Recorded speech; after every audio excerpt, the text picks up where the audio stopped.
اعوذ باللہ من الشیطان الرجیم بسم اللہ الرحمن الرحیم اللہم صلی علی سیدنا محمد وعلی آل سیدنا محمد وصحبہ سیدنا محمد وبارک وسلم۔ گزشتہ جو ہمارا ٹاپک تھا وہ حضرت عیسیٰ علیہ السلام کے حالات زندگی قرآن حکیم کی روشنی میں ان ڈیٹیل ساری بات آپ کے سامنے رکھتی ہے، مطلب آیات کی روشنی میں۔ تو آج ہے حضرت عیسیٰ علیہ السلام کے حالات زندگی بائبل کی روشنی۔ اسکرین کے اوپر دیکھ لیں گا ساتھ ساتھ۔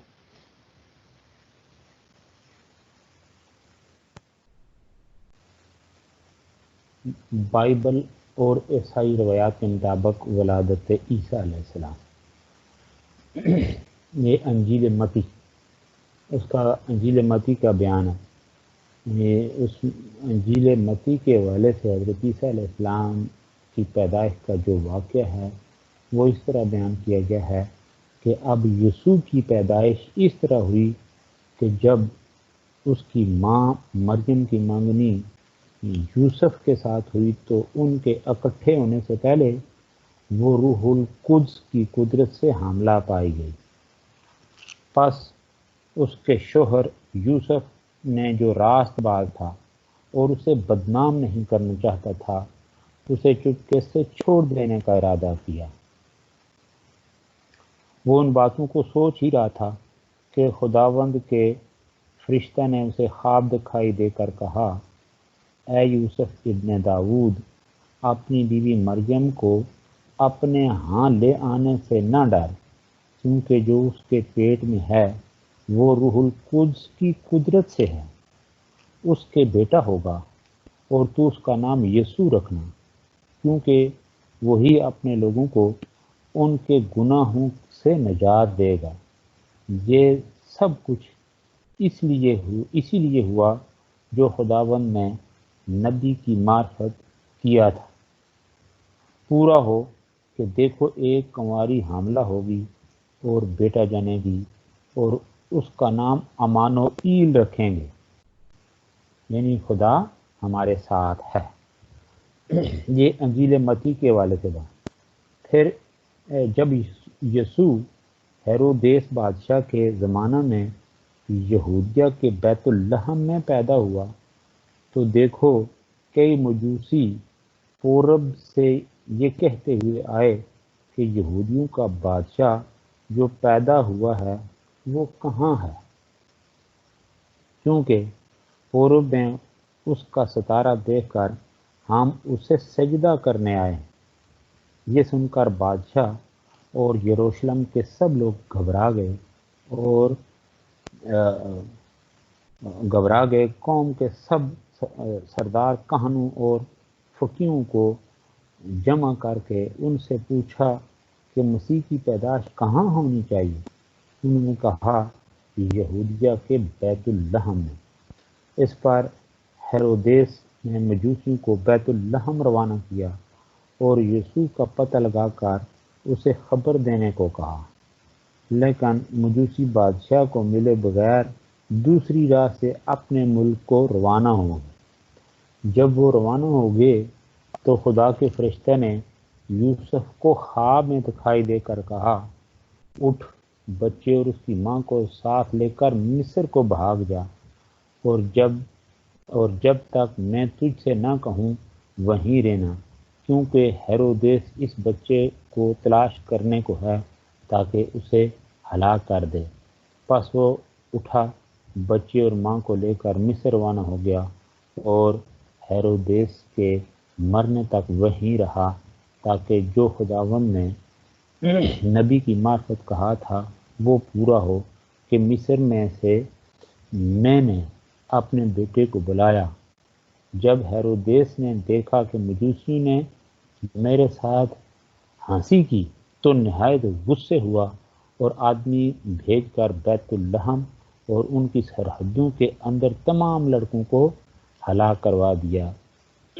جو 2 کم برس کے تھے۔ یہ تھی یعنی انجیل متی کا بیان، حضرت عیسیٰ علیہ السلام کی پیدائش یعنی ولادت مسیح کے حوالے سے انجیل متی کا جو بیان ہے یہ آپ کے سامنے رکھا۔ اس کے بعد ہے انجیل لوکا، انجیل لوکا کا بیان، یعنی انجیل لوکا میں یسوع مسیح کی پیدائش کا جو قصہ ہے یا واقعہ ہے وہ کس طرح بیان ہوا، اس کو بھی ذرا سماعت کر لیں۔ ان دنوں میں ایسا ہوا کہ کیسر اوگسٹس کی طرف سے حکم جاری ہوا کہ ساری دنیا کے لوگوں کے نام لکھے جائیں۔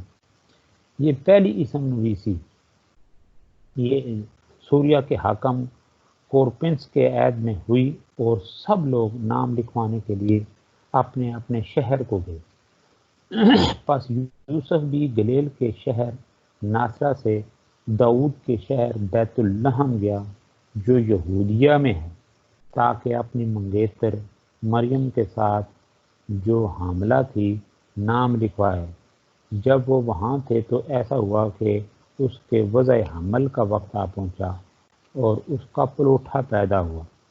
اور اس نے اس کو کپڑے میں لپیٹ کر چرنی میں رکھا، کیونکہ اس کے واسطے سرائے میں جگہ نہ تھی۔ جب 8 دن پورے ہوئے اور اس کے خدمے کا وقت آیا تو اس کا نام یسوع رکھا گیا، جو فرشتے نے اس کے رحم میں پڑھنے سے پیشتر رکھا تھا۔ پھر جب موسیٰ کی شریعت کے مطابق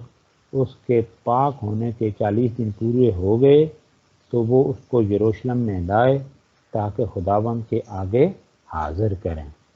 اب اس حوالے سے یہ تھا انجیل متی، انجیل لوکا کا بیان۔ تو اب یہ قرآن مجید اس حوالے سے کیا کہتا ہے، یہ ساری تفصیلات میں نے آپ کے سامنے رکھ دی تھی کہ حضرت مریم علیہ السلام کی پیدائش جب ہوئی، پہلے یہ وہ واقعہ یعنی کہ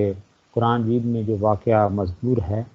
اور کتاب میں مریم کو بھی مذکور کرو جب وہ اپنے لوگوں سے الگ ہو کر مشرق کی طرف چلی گئی تو اس نے ان سے پردہ کیا۔ اس وقت ہم نے اس کی طرف اپنا فرشتہ بھیجا تو وہ اس کے سامنے ٹھیک آدمی کی شکل بن گئی۔ مریم بولی کہ اگر تم پرہیزگار ہو تو میں تم سے خدا کی پناہ مانگتی ہوں۔ اس نے کہا میں تو تمہارے پروردگار کا بھیجا ہوا ہوں کہ تمہیں پاکیزہ لڑکا بخشوں۔ مریم نے کہا میرے لڑکا کیوں کر ہوگا، مجھے کسی بشر نے چھوا تک نہیں اور میں بدکار بھی نہیں ہوں۔ فرشتے نے کہا یوں ہی ہوگا، تمہارے پروردگار نے کہا ہے کہ یہ مجھے آسان ہے اور میں یعنی اسے اس طریق پر پیدا کروں گا تاکہ لوگوں کے لیے اپنی طرف سے نشانی اور ذریعہ رحمت و مہربانی بناؤں، اور یہ کام مقرر ہو چکا۔ تو وہ اس بچے کے ساتھ حاملہ ہو گئی اور اسے لے کر دور جگہ چلی گئی۔ پھر آگے وہ تفصیلات جو میں نے آپ کو، پھر درد ذیل اس کو کھجور کے تنے کی طرف لے آیا، کہنے لگی کاش میں اس سے پہلے مر چکی اور بھولی بھی سی ہوتی۔ یہ متعلقہ قرآنی آیات کے حوالے سے ساری بات آپ کے سامنے میں رکھ چکا ہوں۔ آپ یہ سکرین کے اوپر دیکھیں کہ حضرت مریم کی جو رخصتی، یہ انجیل بائبل اور عیسائی روایات کے مطابق ہمارا آج کا یہ جو ہے نا یہ ٹاپک اس والے سے آگے بڑھ رہا ہے کہ حضرت عیسیٰ علیہ السلام کے حالات زندگی بائبل کی روشنی میں آج بائبل اور عیسائی روایات کے مطابق ولادت عیسیٰ علیہ السلام یہ موضوع آگے بڑھ رہا ہے۔ باقی باتیں جو میں نے ابھی بات کی کہ قرآن مجید اس حوالے سے کیا کہتا ہے، ہماری رہنمائی کس انداز میں کرتا ہے، وہ ڈیٹیل آپ کے سامنے میں نے پہلے سے رکھ دی ہے، صرف تھوڑا سا اشارہ اس طرف ابھی کیا ہے۔ تو اب یہ ہے حضرت مریم علیہ السلام کی رخصتی۔ عیسائی روایات کے مطابق مریم کی رخصتی یوسف کے ساتھ ہو چکی تھی۔ حضرت مسیح کی پیدائش سے پہلے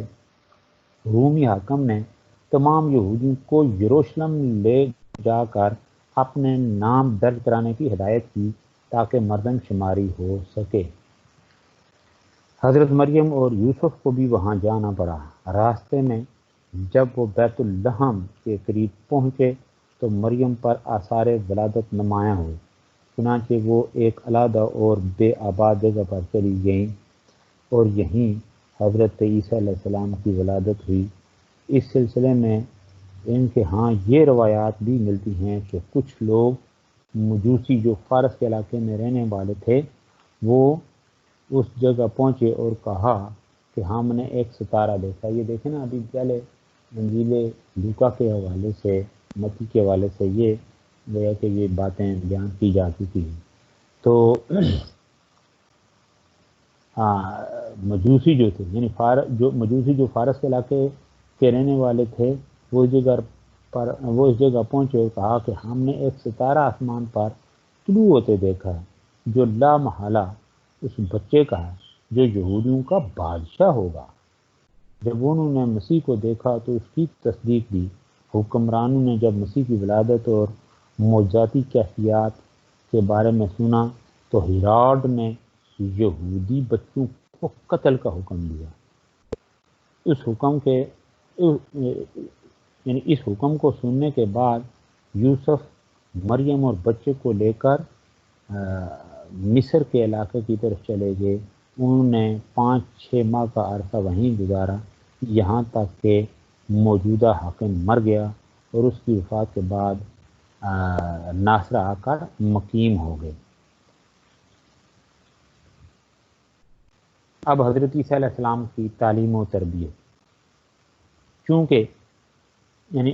مسیح علیہ السلام چونکہ یہودی خاندان سے تعلق رکھتے تھے، اس لیے ان کی تعلیم و تربیت ایک اچھے یہودی کی طرح کی گئی، کیونکہ ان کا گھرانہ مذہبی تعلیمات پر کاربند تھا۔ اس لیے باقاعدہ حصول تعلیم کا بندوبست کیا گیا، انہیں نیک شعار بنانے کی تلقین کی گئی۔ ان کی زندگی کے اس دور کے واقعات کا بہت کم علم ہے، یعنی بہت کم یہ روایتیں یا ان کے حالات زندگی کو محفوظ کیا گیا۔ یسوع کے گاؤں کا نام ناصرہ تھا جو صوبہ گلیل میں تھا۔ یسوع کی پیدائش بیت لحم میں ہوئی تھی، کیونکہ یوسف اور مریم شاہی فرمان کے بموجب اپنا نام درج کرانے کے لیے ناصرہ سے بیت لحم گئے ہوئے تھے۔ حضرت عیسیٰ علیہ السلام نے معمولی تعلیم گھر پر ہی حاصل کی تھی۔ یوسف نے انہیں متبرک اصول سکھائے اور صبح و شام کی عبادت کے طریقے انہوں نے اپنی والدہ سے سیکھے۔ البتہ وہ جو نا یعنی حضرت عیسیٰ علیہ السلام نے یعنی ابتدائی تعلیم جو ہے معمولی تعلیم، یعنی حضرت عیسیٰ نے معمولی تعلیم گھر پر ہی حاصل کی تھی۔ یوسف نے انہیں متبرک اصول سکھائے اور صبح و شام کی عبادت کے طریقے انہوں نے اپنی والدہ سے سیکھے۔ تو اس حوالے سے یہ جو ایک بک، یہ ریکمینڈڈ بک ہے آپ کے لیے جو آپ کے سلیبس میں شامل ہے، مقارنۃ الادیان، یہ احمد شبلی کی۔ وہ اس ضمن میں کیا لکھتے ہیں، مسیح کے بچپن کے بے شمار جو معجزات جو انجیلوں میں بیان ہوئے ہیں، اس حوالے سے کہ وہ لکھتے ہیں کہ امکان غالب یہ ہے کہ حضرت عیسیٰ علیہ السلام کی پرورش اور تعلیم و تربیت اسی طرح ہوئی کہ جس طرح اس زمانے کے بچوں کی ہوتی تھی۔ وہ اپنی والدہ کے ساتھ ناصرہ اور بیت المقدس کے درمیان آتے جاتے تھے۔ وہ ذکاوت اور عمیق نگاہ کی وجہ سے ممتاز تھے، اشیاء کے ظاہر کی بجائے ان کی حقیقت اور گہرائی کا مطالعہ کرتے تھے۔ وہ استادوں اور حکماء سے جو کچھ سنتے محض اس کو ہی تسلیم نہ کر لیتے، بلکہ بحث و تمیز سے ان کے کلام کا مکمل مفہوم سمجھتے تھے۔ یہ مقارنۃ الادیان کا جو ابھی میں نے ریفرنس دیا، یہ جلد نمبر 2، یہ اس کا ریفرنس ہے۔ یہ احمد شبلی کی جو ہے نا بک مقارنۃ الادیان، تو اس حوالے سے یہ ریفرنس ابھی جو آپ نے سنا یہ وہ ریفرنس ہے۔ مسیحی روایات کے مطابق 12 سال کی عمر میں پاسور یا عید فصح کے مذہبی تہوار کا ایک واقعہ اس کا تذکرہ موجود ہے کہ انہوں نے اپنی والدہ مریم اور ان کے شوہر یوسف کے ساتھ یروشلم کا سفر کیا۔ عید فصح وہ موقع ہوتا تھا جب تمام یہود یروشلم کے مرکزی عبادت خانے میں جمع ہوتے تھے، مذہبی رسوم اور قربانیاں ادا کی جاتی تھیں۔ یہاں انہوں نے علماء سے ایسی باتیں کی جن سے ان کی ذہانت کا اندازہ ہوتا ہے، یعنی حضرت عیسیٰ علیہ السلام کی ذہانت۔ سینٹ لوکا نے اپنی انجیل میں یہ واقعہ بیان کرتے ہوئے اس نے لکھا ہے، یعنی وہ لکھتا ہے کہ جب مسیح یروشلم گئے تو تقریبات کے ختم ہونے کے بعد یروشلم میں ہی ٹھہرے رہے۔ والدہ اور ان کا شوہر لا علمی میں جب ایک دن کا سفر کر چکے تو تلاش کرنے لگے اور مسیح قافلہ والوں میں نہ ملے۔ اس پر وہ واپس یروشلم آئے اور 3 دنوں کی تلاش کے بعد انہوں نے مسیح کو ہیکل میں ڈھونڈ لیا، جہاں وہ یہودی عالموں کی باتیں سن رہے تھے اور ان کو سوال کر رہے تھے۔ وجہ دریافت کرنے پر انہوں نے بڑا معنی خیز جواب دیا کہ آپ مجھے کیوں ڈھونڈ رہے تھے، کیونکہ میرے لیے اپنے باپ کے گھر میں رہنا لازمی ہے۔ اس کے بعد لوکا یعنی سینٹ لوکا کا جو اوپر میں نے کہ اس نے اپنی انجیل میں اس واقعے کو کس طرح سے لکھا ہے، اس کے بعد لوکا تحریر کرتا ہے، یعنی لوکا تحریر کرتے ہیں کہ اس واقعے کے بعد مسیح علم اور جہالت، نیک خدا اور بندے کے درمیان کے تعلق کے بارے میں ارتقائی منازل طے کرتے رہے۔ وہ پھر آگے جو اس کی تفصیلات ہیں وہ اتنی مکس اپ ہیں اور ان کی صحت اس قدر گویا کہ اس کے اندر اتار چڑھاؤ ہے کہ کوئی صحت کے ساتھ ساری صراحت نہیں ملتی۔ تو بہرحال یہ کہ یہ تھا حضرت عیسیٰ علیہ السلام کی تعلیم و تربیت کا مرحلہ۔ تو اس کے بعد آتا ہے یعنی انہوں نے پیشہ کیا اختیار کیا حضرت عیسیٰ علیہ السلام نے، پھر اس کے بعد نبوت اور ابتدائی پیروکار، یہ سلسلہ آگے کس طرح سے بڑھا، تو اس حوالے سے بھی جو حضرت عیسیٰ علیہ السلام نے پیشہ اختیار کیا وہ بھی ریفرنس یعنی کتاب مقدس کے حوالے سے آپ کے سامنے جو کچھ لکھا ہے وہ اس لیے کہ ہمارا ٹاپک ہی یہ بائبل اور عیسائی روایات کے مطابق حضرت عیسیٰ علیہ السلام کے جو ہے نا پیدائش، اس کے معاملات، باقی آگے جو دیگر معاملات آگے یعنی بڑھتے ہیں۔ تو کتاب مقدس سے صرف یہ پتہ چلتا ہے کہ آپ نے والدین اور بہن بھائیوں کا پیٹ پالنے کے لیے بڑائی کا کام شروع کر دیا تھا۔ انجیل مرکز میں لکھا ہے، جب سبت کا دن آیا تو یسوع عبادت خانہ میں تعلیم دینے لگا اور بہت لوگ حیران ہوئے اور کہنے لگے کہ یہ باتیں اس میں کہاں سے آ گئیں اور یہ کیا حکمت ہے جو اسے بخشی گئی ہے اور کیسے معجزے اس کے ہاتھ سے ظاہر ہوتے ہیں۔ کیا یہ وہی بڑھے ہی نہیں جو مریم کا بیٹا اور یعقوب اور شمعون کا بھائی ہے؟ پس انہوں نے اس کے سبب سے ٹھوکر کھائی۔ یسوع نے ان سے کہا، نبی اپنے وطن اور رشتہ داروں اور اپنے گھر کے سوا کہیں بے عزت نہیں ہوتا۔ یہ گویا کہ اس میں یہ جو دیکھیں نا وہ ایک تشریح کا پہلو، تو بات یہ ہو رہی تھی کہ پیشہ جو انہوں نے اختیار کیا تو اس حوالے سے بھی ان کے اوپر دیکھیں نا یہ ایک طرح کا یعنی جس کو کہا جاتا ہے الفاظ سے بغض کا اظہار کیا کہ کیا یہ وہی بڑے نہیں یعنی جو مریم کا بیٹا ہے۔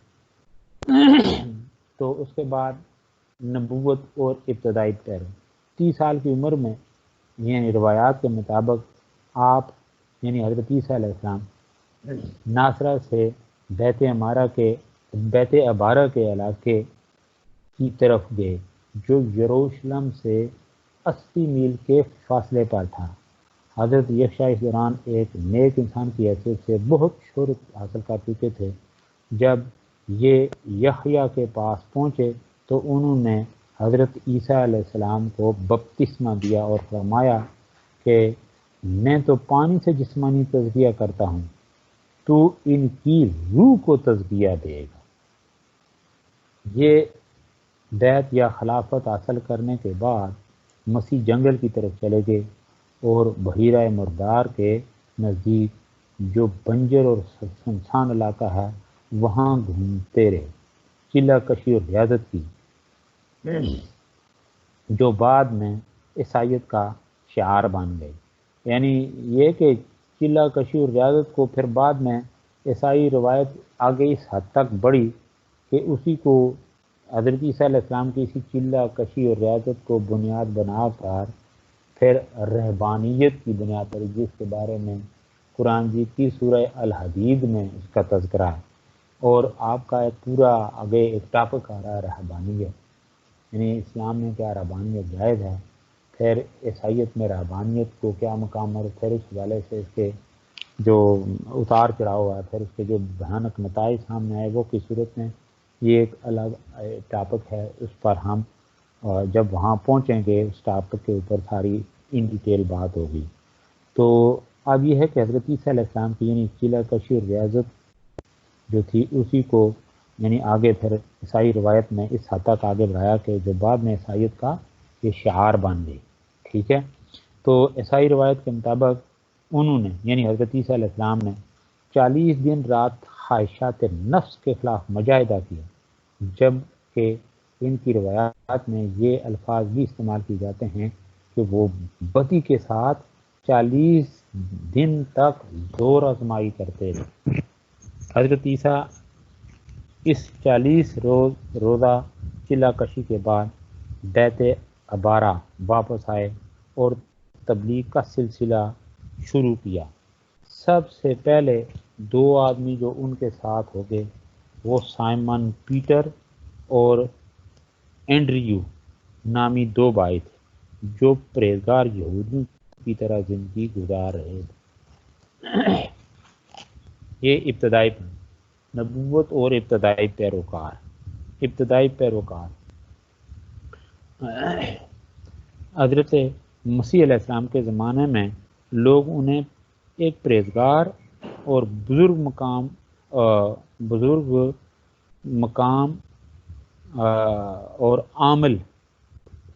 اور عامل یہودی قرار دیتے تھے۔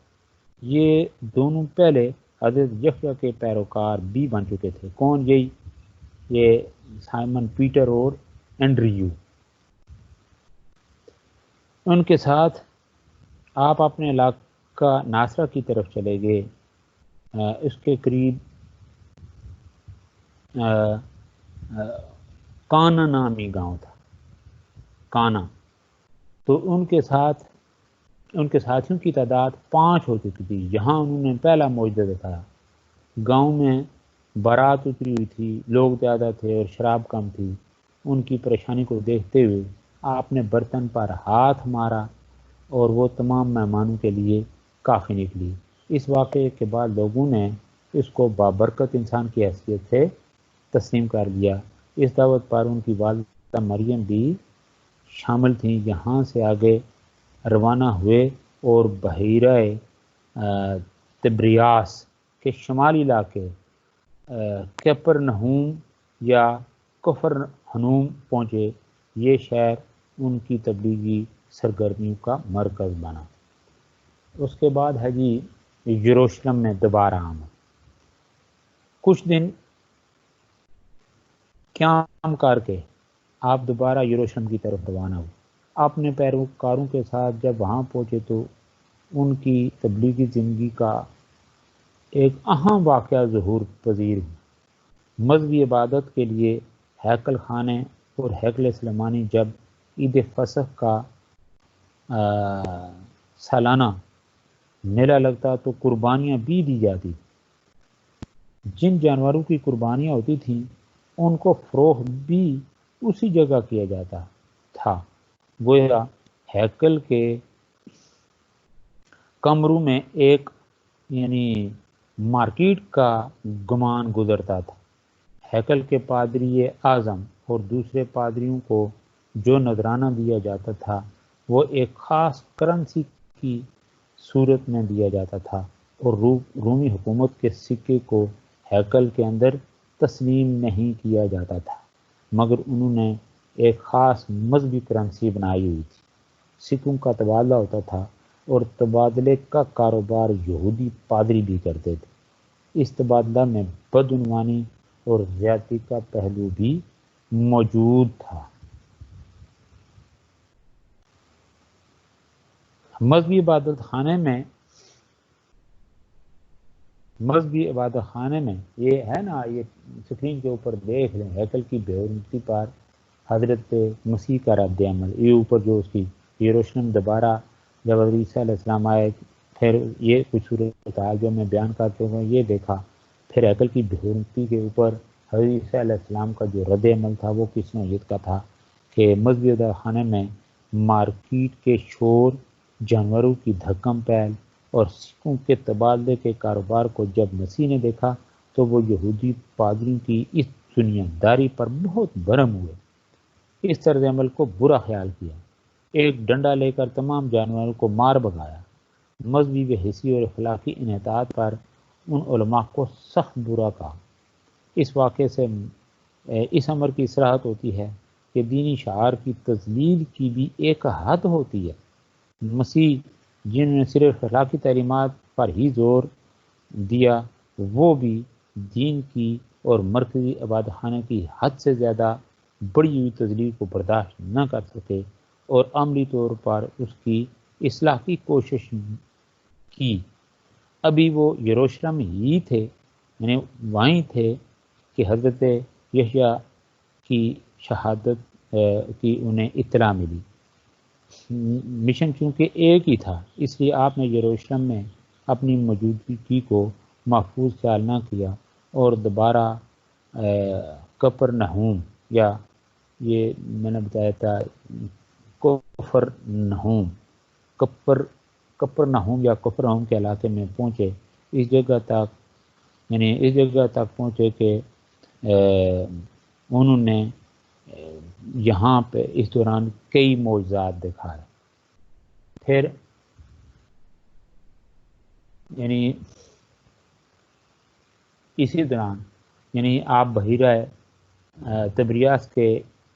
ارد گرد کے علاقے میں گھوم پھر کر تبلیغ کرتے رہے، غریب لوگوں کے گھروں میں قیام کرتے۔ اس زمانے میں یہودی علماء اپنے وقار کو بڑھانے کے لیے جن چیزوں کو ہاتھ لگانا بھی ناپسند کرتے تھے، آپ نے ان کو استعمال کرنے میں کوئی جھجک محسوس نہ کی۔ دوران سفر آپ کیمپ لگاتے اور رات کو اشاعت دین میں مصروف رہتے۔ ان کے زہد و تقوی، قناعت پسندی، سادگی، نیکی اور اخلاقی برتری سے متاثر ہو کر لوگ ان کے حلقے میں داخل ہونے میں خوشی محسوس کرتے۔ تو اس کے ساتھ ساتھ جو تبلیغ اور اصلاح کی کوشش، اس میں وہ جو ہے نا پہاڑی کا واز، یہ بڑی اہمیت کا حامل ہے۔ تو یہ اس قدر اس کی امپارٹنس ہے کہ حضرت عیسیٰ علیہ السلام جو ہیں ان کی اصل اور حقیقی تعلیمات کو سمجھنے کے لیے یہ ضروری ہے کہ ان کا جو پہاڑی واز وہ آپ کے سامنے رکھا جائے، بیان کیا جائے۔ اس کو کوہستانی واز، اس کوہستانی واز کو حضرت عیسیٰ علیہ السلام کی تعلیمات کا نچوڑ کہا جاتا ہے۔ تو یہ جو اس حوالے سے حضرت عیسیٰ علیہ السلام، یہ جو آپ کا پہاڑی واز تھا حضرت عیسیٰ علیہ السلام کا، تو اس کے جو چیدہ اقتباسات جو ہیں وہ ذرا سماعت کر لیں۔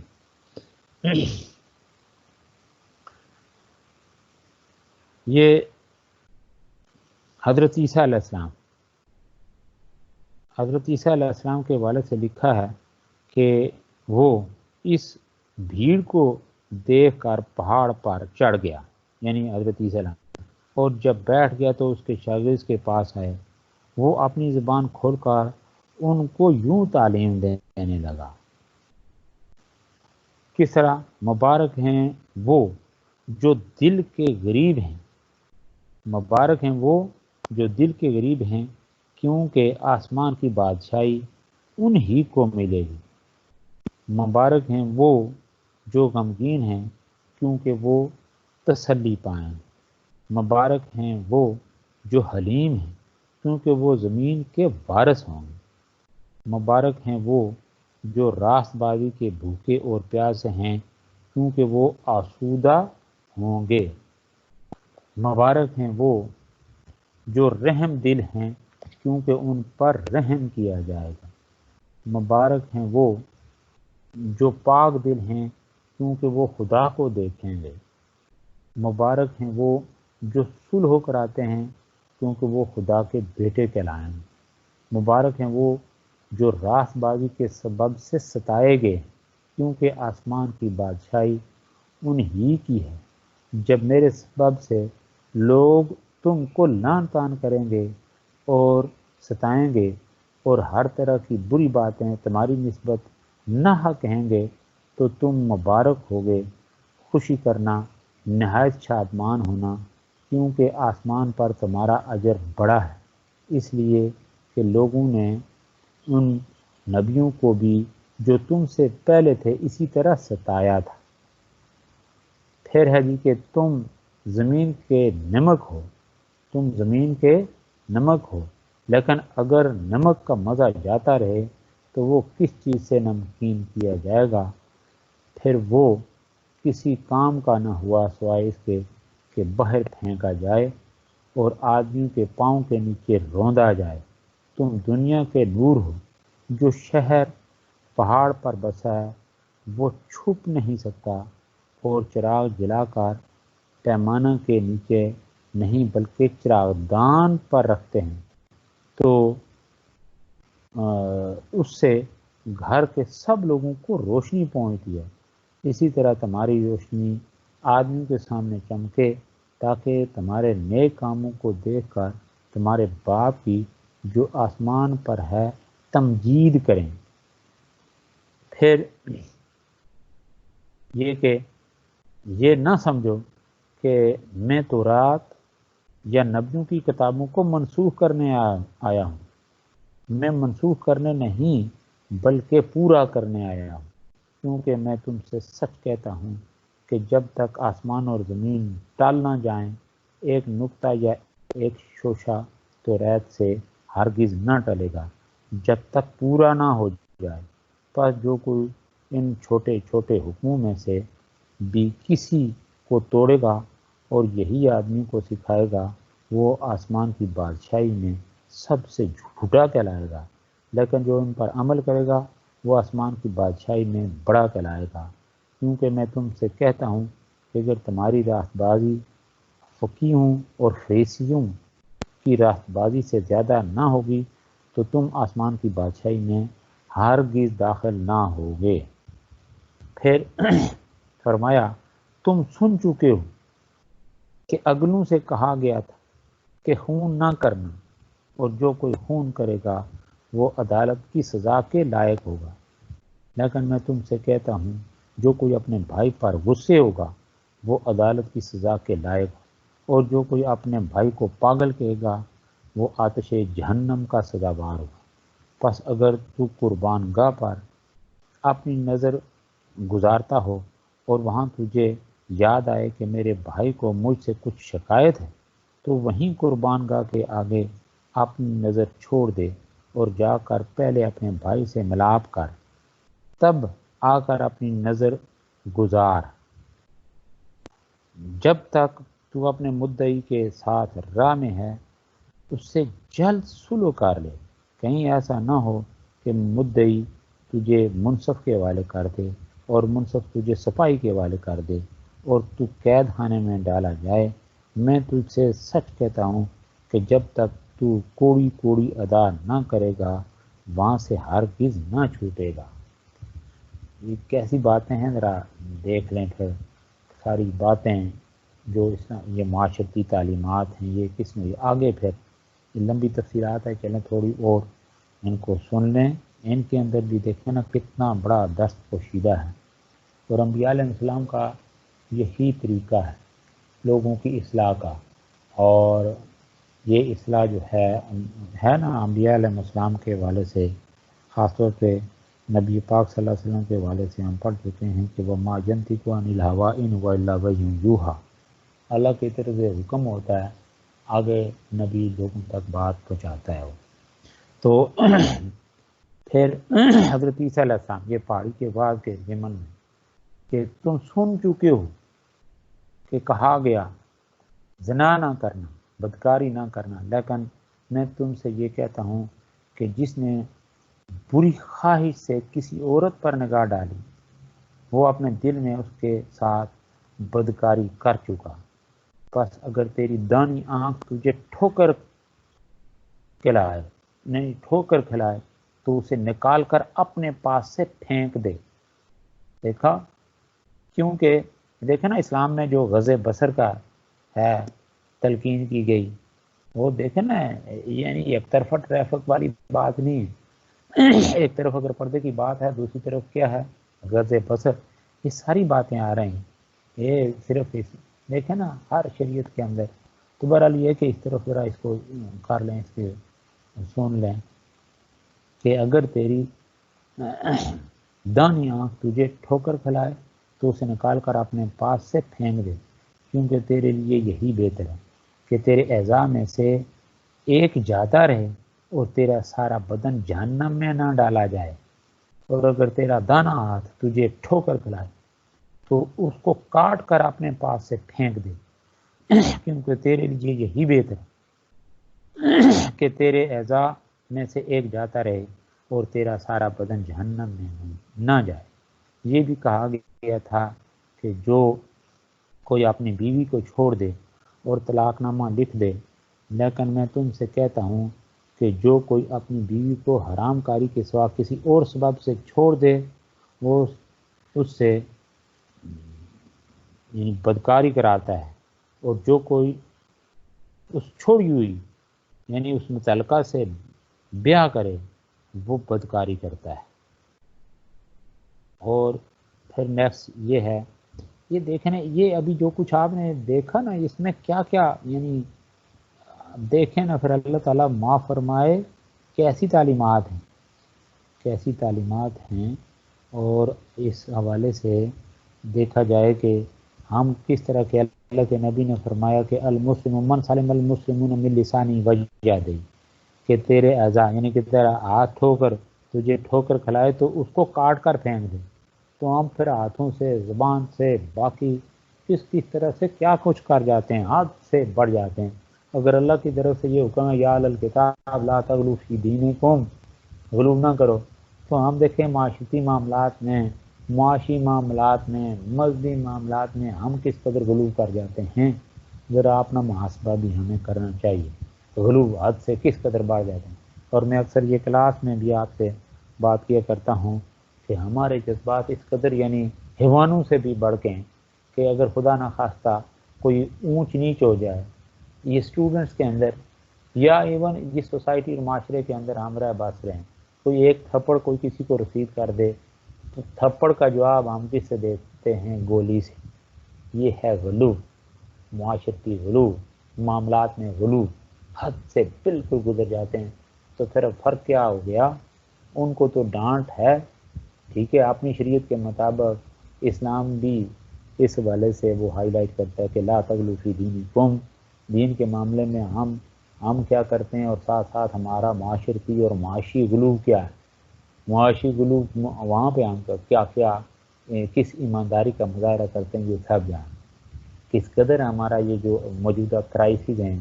کہیں وہ چینی کے بحران کی صورت میں، کہیں وہ آٹے کے بحران کی صورت میں، کہیں اور اس کے پس پردہ یہی وہ چیزیں ہیں نا، یہ معاشی غلو کہ بس تھوڑی سی ہم اپنے مفاد کی خاطر گویا کہ کوئی ہمیں قومی پرواہ نہیں ہے، کوئی ہمیں قومی خیال نہیں ہے، دوسرے پڑوس کے یعنی وہاں رہنے والے کا وہ تو الا ماشاء اللہ سب کا نہیں کہا جا سکتا ہے، لیکن جو اور یہ ہوتا ہے دیکھا دیکھی، ایک دوسرے کی دیکھا دیکھی کہ بھائی وہ ان معاملات میں پیسے کے اعتبار سے، باقی وہ مصنوعی جو ہمارا ہے کلچر راج، پھر رکھ رکھاؤ، دکھاوا، یہ نمود و نمائش، ان چیزوں کی ہمیں پرواہ ہے لیکن ان چیزوں کی پرواہ نہیں جن کے اوپر ہمیں ڈانٹ پلائی گئی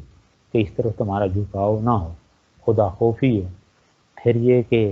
اخوت، محبت، مودت اور بھائی چارہ، یہاں تو آگے آپ اور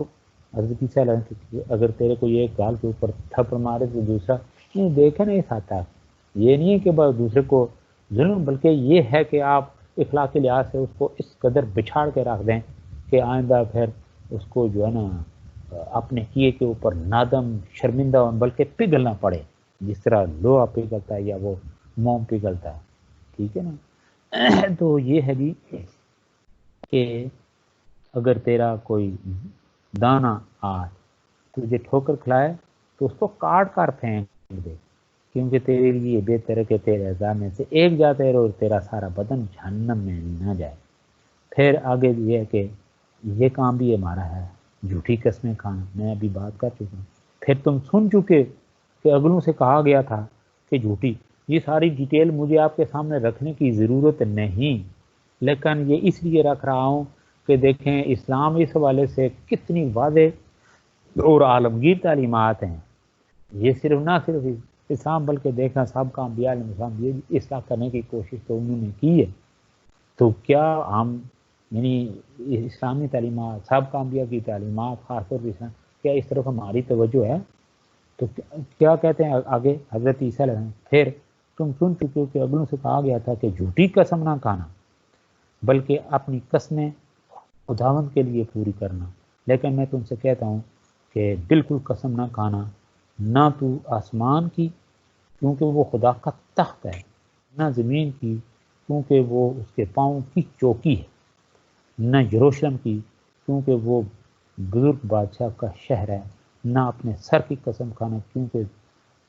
تو ایک بال کو بھی سفید یا سیاہ نہیں کر سکتا، بلکہ تمہارا کام ہاں ہاں یا نہیں نہیں ہو، کیونکہ جو اس سے زیادہ ہے وہ بدی سے ہے۔ پھر تم سن چکے ہو کہ کہا گیا تھا کہ آنکھ کے بدلے آنکھ، دانت کے بدلے دانت، لیکن میں تم سے کہتا ہوں، اور یہ ہے وہ یہ اسلامی تعلیمات، لیکن آگے یہ اس حوالے سے حدیث علیہ السلام کیا ہے، لیکن میں تم سے کہتا ہوں کہ شریعت کا مقابلہ نہ کرنا، بلکہ جو کوئی ابھی دیکھنا، میں نے یہ بات کہہ دی کہ اخلاقی لحاظ سے اس حد تک اس کو بچھڑا جائے کہ وہ خود ہی پگھلنا شروع ہو جائے، تو کہ تم شریعت کا مقابلہ نہ کرنا، بلکہ جو کوئی تیرے دانے گال پر تماچا مارے دوسرا بھی اس کی طرف پھیر دے، اور اگر کوئی تجھ پر نالش کر کے تیرا کرتا لینا چاہے تو چوگا بھی اسے لینے دے، اور جو کوئی تجھے ایک کوس بیگار میں لے جائے اس کے ساتھ 2 کوس چلا جا، جو کوئی تجھ سے مانگے دے اور جو تجھ سے کر چاہے اس سے منہ نہ موڑ، ٹھیک ہے۔ پھر اس کے ساتھ ساتھ نیکسٹ یہ کہ تم سن چکے ہو کہ کہا گیا تھا کہ اپنے پڑوسی سے محبت رکھ اور اپنے دشمن سے عداوت، لیکن میں تم سے کہتا ہوں کہ اپنے دشمن سے محبت رکھو اور اپنے ستانے والوں کے لیے دعا کرو تاکہ تم اپنے باپ کے جو آسمان پر ہے بیٹے ٹھہرو، کیونکہ وہ اپنے سورج کو بدوں اور نیکوں دونوں پر چمکاتا ہے اور راست بازوں اور ناراستوں دونوں پر نہیں برساتا ہے، کیونکہ اگر تم اپنے محبت رکھنے والوں ہی سے محبت رکھو تو تمہارے لیے کیا اجر ہے؟ کیا محصول لینے والے بھی ایسا نہیں کرتے؟ اگر تم فقط اپنے بھائیوں ہی کو سلام کرو تو کیا زیادہ کرتے ہو؟ کیا غیر قوموں کے لوگ بھی ایسا نہیں کرتے؟ بس چاہیے کہ تم کامل ہو جیسا تمہارا آسمانی باپ کامل ہے۔ خبردار اپنے راست بازی کے کام آدمیوں کے سامنے دکھانے کے لیے نہ کرو، نہیں تو تمہارے باپ کے پاس جو آسمان پر ہے تمہارے لیے کچھ اجر نہیں، یعنی دکھاوا، ریاکاری جسے کہا جاتا ہے، یہ اس کی بھی ممانعت ہے۔ پھر یہ کہ پس جب تو خیرات کرے تو اپنے آگے یہ دیکھ خیرات کرے تو اس طرح نا جیسا کہ ریاکار عبادت خانوں اور کوچوں میں کرتے ہیں تاکہ لوگ ان کی بڑائی کریں، یعنی کہیں گے واہ واہ کریں۔ میں تم سے سچ کہتا ہوں کہ وہ اپنا اجر پا چکا، یعنی جو یہ ریاکاری نہ کرے، بلکہ جب تو خیرات کرے تو جو تیرا دانا ہاتھ کرتا ہے اسے تیرا بایاں ہاتھ نہ جانے۔ کیا اسلامی تعلیمات یہی نہیں ہیں؟ وہ تاکہ تیری خیرات پوشیدہ رہے، اس صورت میں تیرا باپ جو پوشیدگی میں دیکھتا ہے تجھے بدلہ دے، اور جب تم دعا کرو تو ریاکاروں کی مانند نہ بنو، کیونکہ وہ عبادت خانوں میں اور بازاروں کے موڑوں پر کھڑے ہو کر دعا کرنا پسند کرے تاکہ لوگ ان کو دیکھیں۔ میں تم سے سچ کہتا ہوں کہ وہ اپنا اجر پا چکے، بلکہ جب تو دعا کرے تو اپنی کوٹھڑی میں جا اور دروازہ بند کر کے اپنے باپ سے پوشیدگی میں،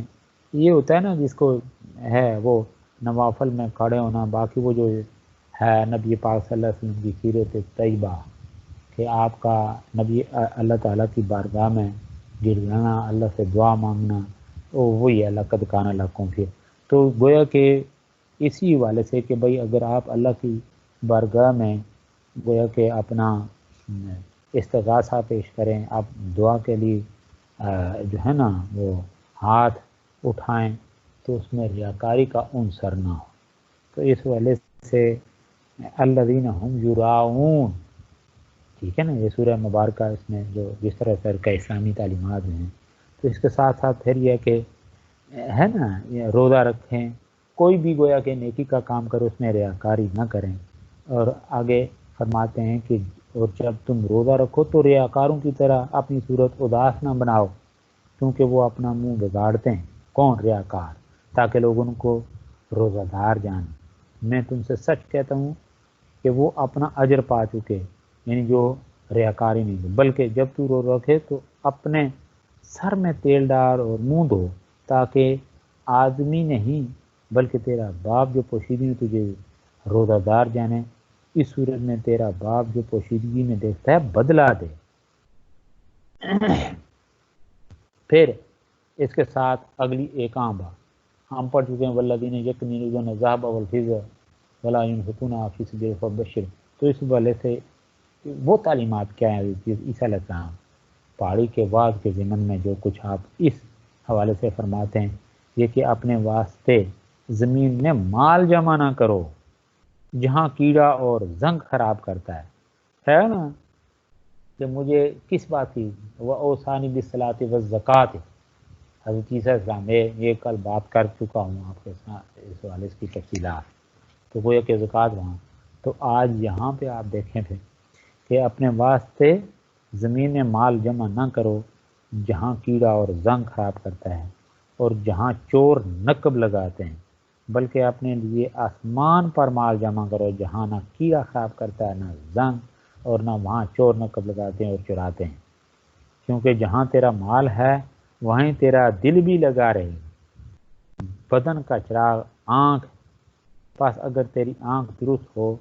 تو تیرا سارا بدن روشن ہوگا، اور اگر تیری آنکھ خراب ہو تو تیرا سارا بدن تاریک ہوگا۔ اچھا، اس کے ساتھ ساتھ پھر یہ کہ عیب جوئی نہ کرو، یعنی عیب جوئی نہ کرو کہ تمہاری بھی عیب جوئی نہ کی جائے، کیونکہ جس طرح تم عیب جوئی کرتے ہو اسی طرح تمہاری بھی عیب جوئی کی جائے گی، اور جس پیمانے سے تم ناپتے ہو اسی سے تمہارے واسطے ناپا جائے گا۔ تو کیوں اپنے بھائی کی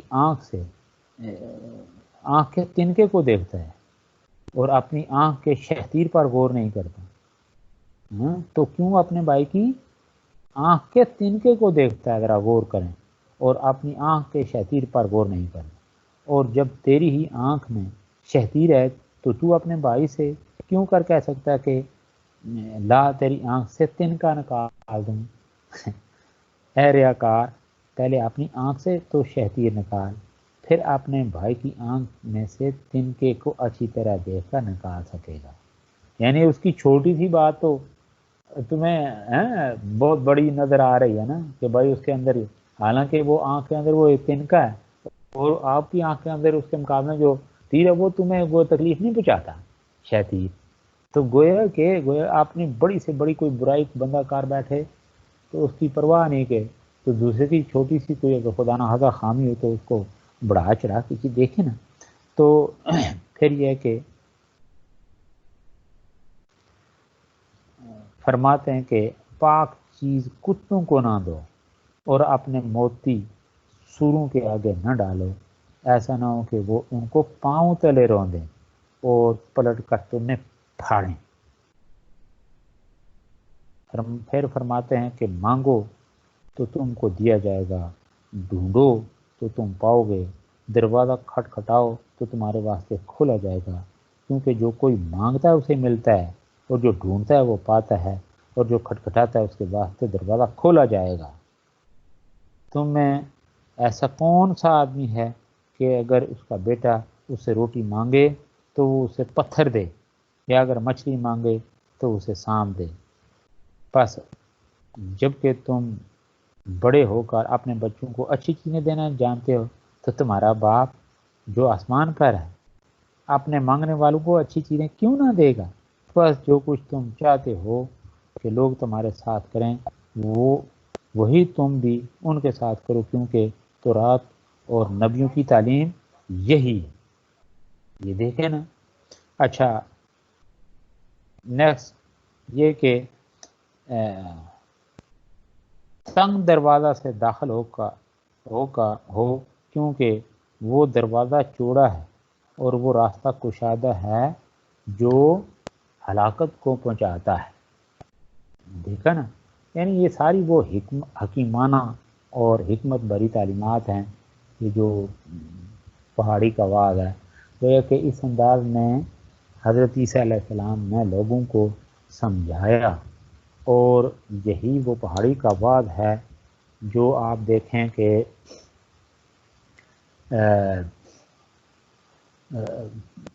یعنی حضرت عیسیٰ علیہ السلام کو پڑھے، یہ یعنی عیسیٰ علیہ السلام کی تعلیمات کا اسے خلاصہ یا نچوڑ کہا جاتا ہے۔ تو اس کے جو چیدہ اعتبارات ہیں وہ میں نے آپ کے سامنے رکھے۔ اب آگے ہم بڑھتے ہیں، یہ حضرت عیسیٰ علیہ السلام کی تکفیر اور صلیب دینا، یہ باتیں بھی ہو چکی ہیں، لیکن اس میں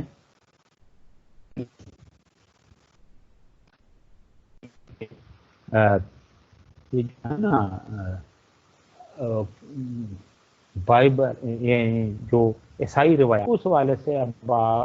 بات ہے، اسلامی تعلیمات کے حوالے سے بات آگے بڑھ چکی ہے، یعنی وہ انفارمیشن آپ تک پہنچ چکی ہے۔ اب ہم جو ہے حضرت عیسیٰ علیہ السلام کی جو یہ صلیب یہ آگے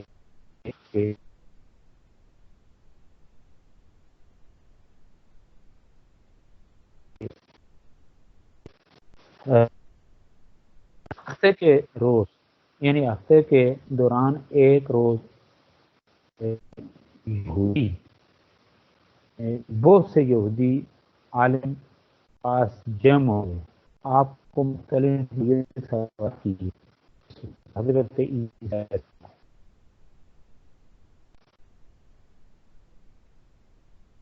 منصوبے کے بتا سکے جس کا مقصد ان پر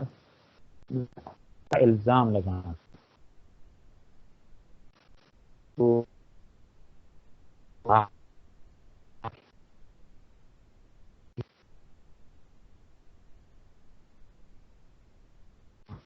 تقسیم کر رہے ہیں۔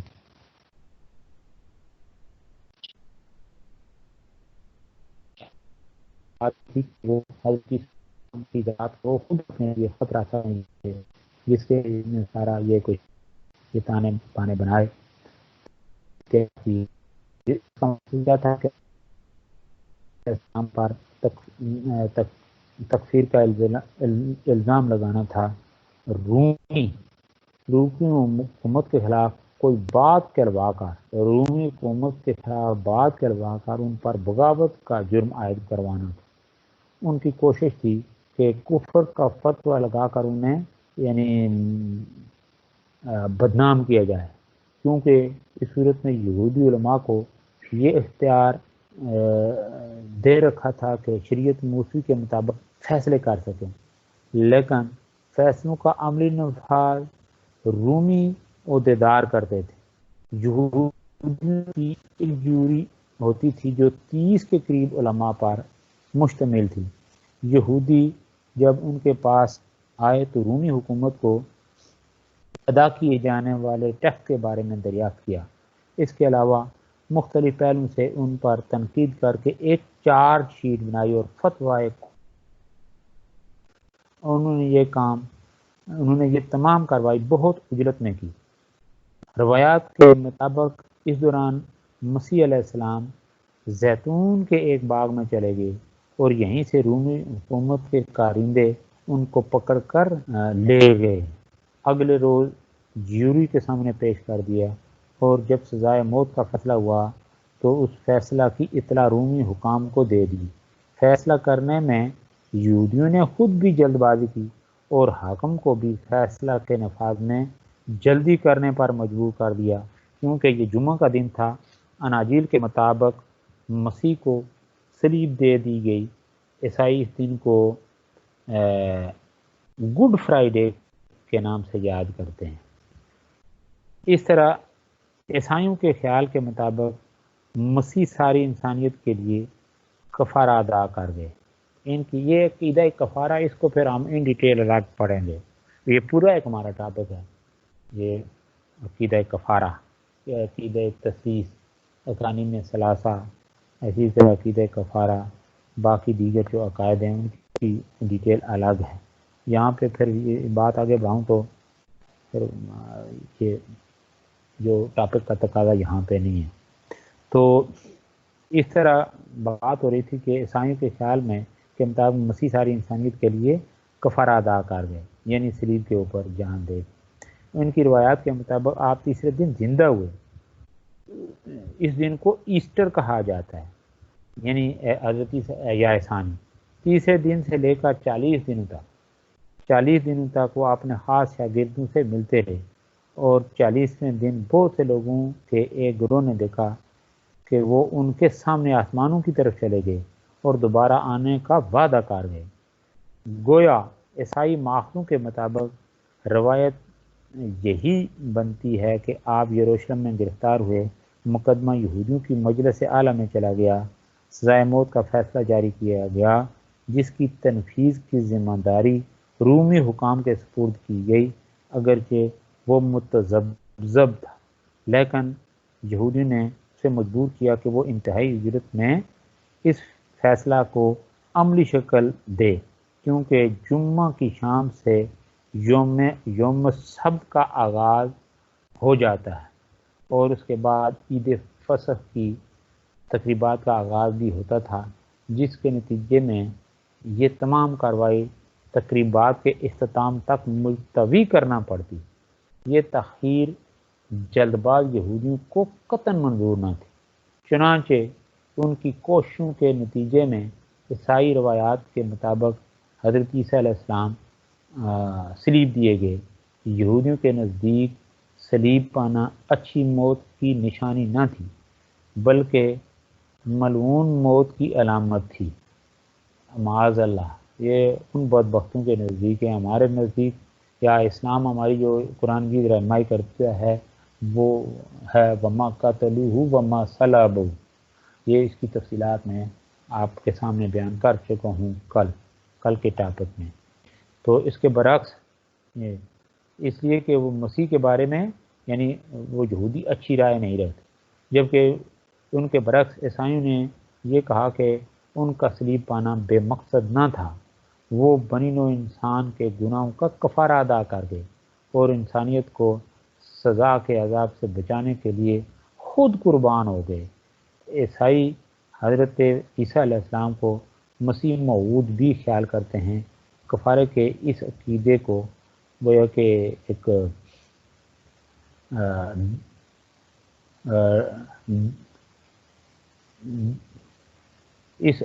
یہ الگ ہے اس کی بحث، چلو میں بعد میں اس کو اس کی لمبی تھوڑی تفصیلات ہیں اور بڑی عجیب قسم کی کمنٹس ہیں جو حضرت عیسیٰ علیہ السلام کے حوالے سے ایک یہاں پہ دیے گئے ہیں۔ میں اس طرف نہیں آنا چاہتا اس لیے کہ زبان سے اس طرح کے غریب قسم کے الفاظ نکالنا ہے، یہ ایک مسلمان کے شایان شان ان کے انبیاء علیہ السلام کے بارے میں اس طرح کے الفاظ وہ اپنی زبان سے، یہ بہرحال یہ اردو کا یہ عجیب قسم کا ہے، یہی ہے یا اہل الکتاب لا تغلوا فی دینکم، یہ حدیث اسلام کے بارے میں کہ معاذ اللہ، پھر میں وہ بات نہیں کہنے جا رہا کہ لعنتی موت مر، تو جبکہ دوسرا عقیدہ عیسائیوں کا کہ بنی نوع انسان کے گناہوں کا کفارہ بان، دونوں کے اندر غلو ہے، لا تغلوا فی دینکم، یہ اللہ نے فرمایا کہ اس کے اندر کوئی اس کی عقیدت حقیقت نہیں، صداقت نہیں، زبان سے جو بات نکلے وہ کوئی قانون نہیں بن سکتی، بلکہ ان کا یہ بد اعتقادی ہے اور کم فہمی کج روی ہے۔ اچھا، یہ تھا جی حضرت عیسیٰ علیہ السلام سے متعلق جو کچھ ہے بائبل اور عیسائی روایات، وہ آپ کے سامنے میں نے رکھیں، اس سے متعلقہ کوئی کوشچن کرنا ہو تو کر لیں۔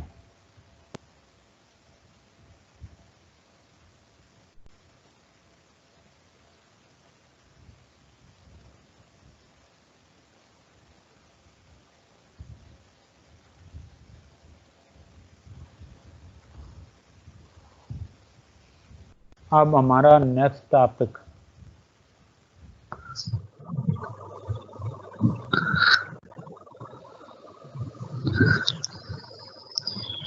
ہے حضرت یعنی تعلیمات حضرت مسیح علیہ السلام، یعنی حضرت عیسیٰ علیہ السلام، تعلیمات و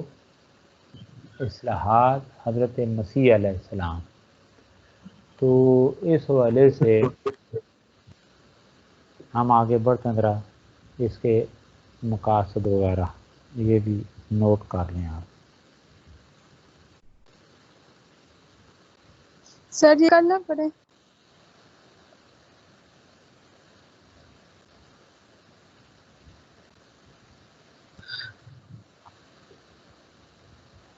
آگے نیکسٹ تعلیمات مسیح، یہ ذرا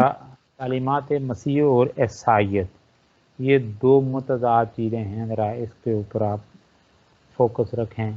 بڑی اہم چیزیں یہ کہ یہ کوشچن اس طرح سے بھی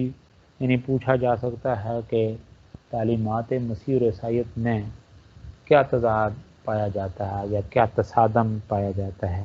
اس حوالے سے اپنی معلومات سپرد قلم کیجیے، اور باقی کسی بھی نوعیت سے کوئی بات پوچھی جا سکتی ہے۔ تو تعلیمات مسیح یعنی حضرت عیسیٰ علیہ، تو اس حوالے سے جو جنرل بات سمجھنے کی ہے وہ یہ کہ تمام انبیاء علیہ السلام، حضرت عیسیٰ علیہ السلام ہی کیا بلکہ تمام انبیاء کرام نے وہ تعلیمات جو اللہ کی طرف سے یعنی جو اللہ کا حکم ہے وہ لوگوں تک پہنچایا، جو اللہ کی طرف سے پیغام ہے، اس لیے ان کو کہا جاتا ہے پیغام بر، ٹھیک ہے نا، اللہ کی طرف سے لوگوں تک پیغام یہ پہنچانے والی ہستیاں۔ تو حضرت عیسیٰ علیہ السلام نے بھی تمام انبیاء علیہ السلام کی طرح لوگوں کو جو تعلیمات دیں وہ بنیادی طور پہ توحید کی تعلیم کی تھی۔ پھر اس کے بعد دیکھیں معاشرتی اعتبار سے، مذہبی اعتبار سے، پھر یہ معاشی اعتبار سے جو لوگوں کے رویے ہوتے ہیں یعنی راہ راست سے جو بھٹکے ہوئے ہوتے ہیں ان کو راہ راست پہ لانے کے لیے گویا کہ انبیاء علیہ السلام وہ اتمام حجت ہیں،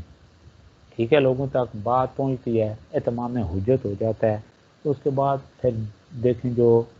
ہے نا انبیاء علیہ السلام کی تعلیمات کو فالو کرتا ہے، اس طرف آتا ہے جسے صراط مستقیم کہا ہے، اس راستے کے اوپر چل پڑتا ہے، پھر یہ کہ وہ ہے گویا کہ ان لوگوں کے یعنی جن کو صالحین کہا جاتا ہے،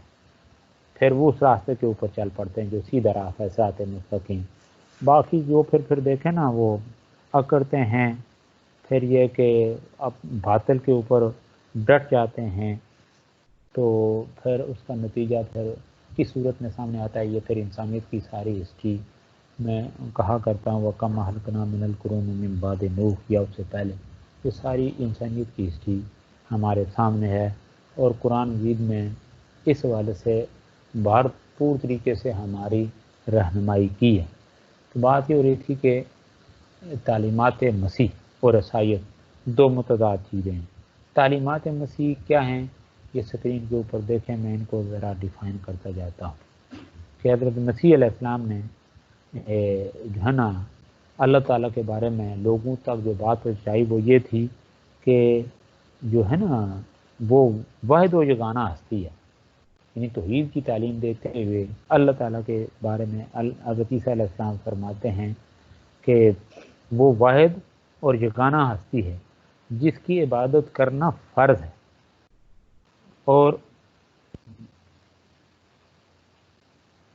اور کتاب مقدس یعنی اس حوالے سے کتاب مقدس میں درج ہے، یہ ذرا سن لیں۔ پھر ابلیس یسوع کو اونچے پہاڑ پر لے گیا، دنیا کی سب سلطنتوں کی شان و شوکت اسے دکھائی اور کہا اگر تو جھک کر مجھے سجدہ کر دے تو میں یہ سب کچھ تجھے دے دوں گا۔ یسوع نے کہا اے شیطان دور ہو جا، کیونکہ لکھا ہے کہ تو خداوند اپنے خدا کو سجدہ کر اور صرف اسی کی عبادت کر۔ یہ ہے متی، انجیل متی باب 4 اور آیت نمبر یہ 10-11، یہ اس کا ریفرنس ہے جو میں نے ابھی آپ کے سامنے بیان۔ پھر ہے حضرت یسوع یعنی حضرت عیسیٰ السلام نے ایک فقی کے جواب میں فرمایا اے اسرائیل سن، خداوند ہمارا خدا ایک ہی ہے۔ وہ اسے کیا ہے؟ توحید کی تعلیم، توحید کی جو ہے نا وہ تعلیم، اس کی وہ جو جھلک ہے وہ سامنے آتی ہے کہ ہمارا خدا ایک ہی، اور تو خداوند سے اپنے سارے دل، اپنی ساری جان، اپنی ساری عقل اور اپنی ساری طاقت سے محبت رکھ، اور تو خداوند سے یعنی اللہ تعالیٰ سے یعنی یکسو ہو کے، جس طرح ہے نا حضرت ابراہیم علیہ السلام کہ وہ اللہ کے معاملے میں کس حد تک موحد تھے،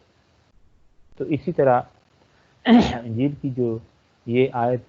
یعنی جو ہے نا انجیل مرکز باب 12 یہ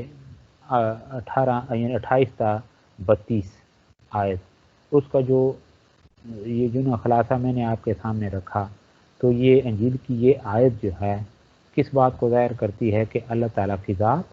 وحدہ لا شریک ہے، اس کا کوئی ہمسر نہیں، اور وہ معبود حقیقی ہے، اسی کے سامنے انسان کو جھکنا چاہیے، سر جھکانا چاہیے، ہے نا۔ اللہ احد اللہ صمد، یہ سورۃ الاخلاص، اللہ احد اللہ صمد لم یلد ولم یولد ولم یکن لہ کفوا احد، بالکل اسی طرح سے کہ بھائی انجیل کی یہ جو آیت ہے یہ اللہ تعالیٰ کی ذات وحدہ لا شریک سے متعلق ہے، اس کا کوئی ہمسر نہیں، وہی معبود حقیقی ہے، اور اسی کے سامنے انسان کو سر جھکانا چاہیے۔ پھر اللہ تعالیٰ کی صفات کے حوالے سے حضرت عیسیٰ علیہ السلام کی جو تعلیمات ہیں وہ کیا ہیں کہ وہ ایک ازلی بادشاہ یعنی غیر مرئی واحد خدا، حضرت عیسیٰ علیہ السلام نے ایک ازلی بادشاہ یعنی غیر مرئی خدائے واحد کی تعلیم دی ہے، جو اول و آخر ہے، جو اول و آخر ہے، جس کی اندیکھی صفتیں ہیں، یعنی اس کی ازلی قدرت اور الوہیت دنیا کی چیزوں کے ذریعے سے صاف نظر آتی ہیں، ٹھیک ہے نا۔ یہ پھر یہ کہ اس سے مخلوقات کی کوئی چیز چھپی نہیں، وہ قادر مطلق ہے، اس کے کام بڑے اور عجیب ہیں، وہی تمجید اور عزت اور قدرت کے لائق ہے، کیونکہ اسی نے ساری چیزیں پیدا کیں، وہ انسانوں کا روز قیامت حساب لے گا۔ تو اسی والے سے قرآن مجید کیا کہتا ہے کہ الحمدللہ رب، یعنی دیکھیں نا ہماری سورہ فاتح جو ہے وہ شروع کس سے ہوتی ہے؟ اللہ تعالیٰ کی تمجید سے، تعریف اور توصیف سے کہ جہانوں کا، اس لیے کہ حضرت عیسیٰ علیہ السلام کی تعلیم ہے کہ خدا رحم دل ہے، خدا کی حمد ہو جو رحمتوں کا باپ ہے۔ تو قرآن مجید اس والے سے جو میں نے آپ کے سامنے ابھی سورہ فاتحہ کی ابتدائی آیت آپ کے سامنے رکھی کہ الحمدللہ رب العالمین، کہ اس یعنی تعریف اس خدا کی جس نے جہاں بنایا، کیسی زمین بنائی، کیسا آسماں بنایا۔ تو یہ ہے الحمدللہ رب العالمین کہ جہانوں کا پروردگار ہے، ٹھیک ہے، پالن ہار ہے۔ تو اس کے ساتھ ساتھ حضرت عیسیٰ علیہ السلام یعنی آپ کے یعنی اس حوالے سے تعلیمات کیا ہیں؟ تعلیمات مسیح۔ کوئی آواز آ رہی ہے؟ کہ حضرت عیسیٰ علیہ السلام جو ہیں یہ خدا کے رسول ہیں۔ یہ قرآن مجید بلکہ اناجیل سے ثابت ہے کہ حضرت عیسیٰ علیہ السلام خدا کے رسول تھے، یعنی اللہ تعالیٰ کے رسول تھے، نہ کہ بیٹا یا خود خدا، اناجیل سے بھی، ٹھیک ہے نا۔ یہ ریفرنس دیے اس سے، اور اس کے بعد ابھی جو ریفرنس مزید آئیں گے اس سے مزید یہ واضح ہوگا کہ حضرت عیسیٰ علیہ السلام نہ اللہ کے بیٹے تھے نہ خدا، جس طرح آگے تعلیمات مسیح جو ہیں ان کو مسخ کیا گیا، یعنی حضرت عیسیٰ علیہ السلام کی تعلیمات کو مسخ کر کے یہ جو عقائد ماں بعد سامنے آئے ان کا تعلیمات مسیح سے کوئی تعلق نہیں، بلکہ یہ ضد ہیں تعلیمات عیسوی کی، یعنی حضرت عیسیٰ علیہ السلام کی جو تعلیمات ہیں ان کی ضد ہیں۔ تو قرآن مجید اس حوالے سے کہتا ہے کہ حضرت عیسیٰ علیہ السلام، اور میں نے ابھی بات کی کہ اناجیل سے بھی ثابت ہے کہ حضرت عیسیٰ علیہ السلام خدا کے رسول تھے، نہ کہ بیٹا یا خود خدا۔ تو پھر یہ ہے کہ یسوع نے پکار کر کہا کہ جو مجھ پر ایمان لاتا ہے وہ مجھ پر نہیں بلکہ میرے بھیجنے والے پر ایمان لاتا ہے۔ تو اس حوالے سے کیا بات سامنے ہے کہ حضرت عیسیٰ علیہ السلام کی جو رسالت ہے اس کی حقیقت یہ ہے کہ آپ اللہ کی طرف سے منصب رسالت پر فائز ہوئے، وہ نہ خدا کے بیٹے ہیں نہ خود خدا ہے۔ اس لیے کہ جو ریفرنس ابھی میں نے آپ کے سامنے دیا ہے یہ یوحنا باب 12 یعنی آیت نمبر 22 اس میں آتا ہے کہ یسوع نے پکار کر کہا کہ جو مجھ پر ایمان لاتا ہے وہ مجھ پر نہیں بلکہ میرے بھیجنے والے پر ایمان لاتا ہے۔ پھر فرمایا کہ میں تم سے سچ کہتا ہوں جو میرے بھیجنے والے کو قبول کرتا ہے وہ مجھے قبول کرتا ہے، اور جو مجھے قبول کرتا ہے وہ میرے بھیجنے والے کو قبول کرتا ہے۔